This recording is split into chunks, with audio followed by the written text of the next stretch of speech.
Opinion is divided even among pollsters on whom, between President Uhuru Kenyatta and opposition leader Raila Odinga, will win the election, while observers wonder whether the Independent Electoral and Boundaries Commission has the capacity and integrity to deliver a result that reflects the will of the Kenyan people. My colleague Paul Sisco has more.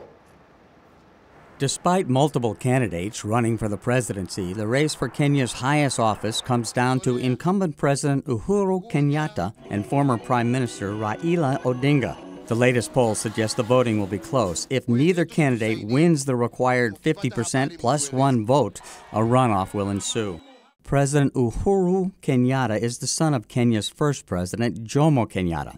He's seeking re-election along with his running mate, Deputy President William Ruto. President Kenyatta's chief challenger is Raila Odinga of NASA, the National Super Alliance. Odinga is the son of Kenya's first vice president, Jaramogi Oginga Odinga. His running mate is Kalonzo Musyoka. One concern as the August 8th vote approaches is the possibility of violence, fearing some level of the post-election turmoil that occurred in 2007 and 8. Meanwhile, Kenya's National Police Force says it is investigating the killing of Christopher Masando. He was found dead after being tortured on Monday.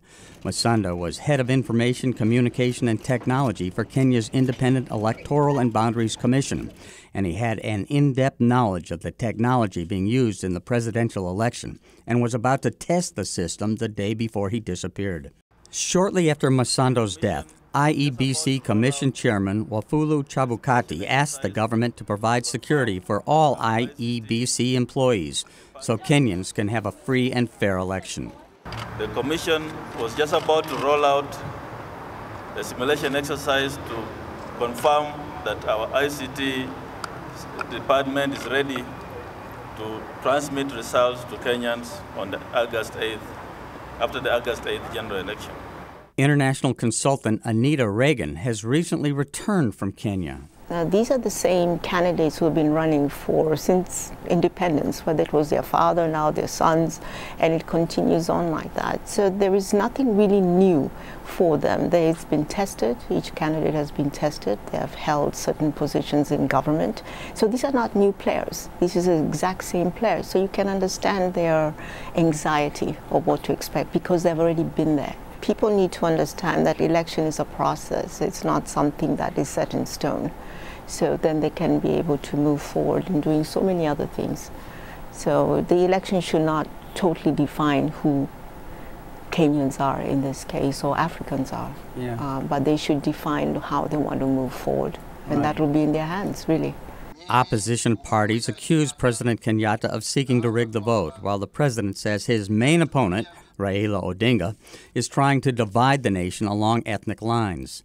The former prime minister lost the hotly disputed 2007 presidential election, triggering the violence that claimed more than 1,100 Kenyan lives. There was improvement in the electoral process after the 2013 vote, due largely to the adoption of a national constitution.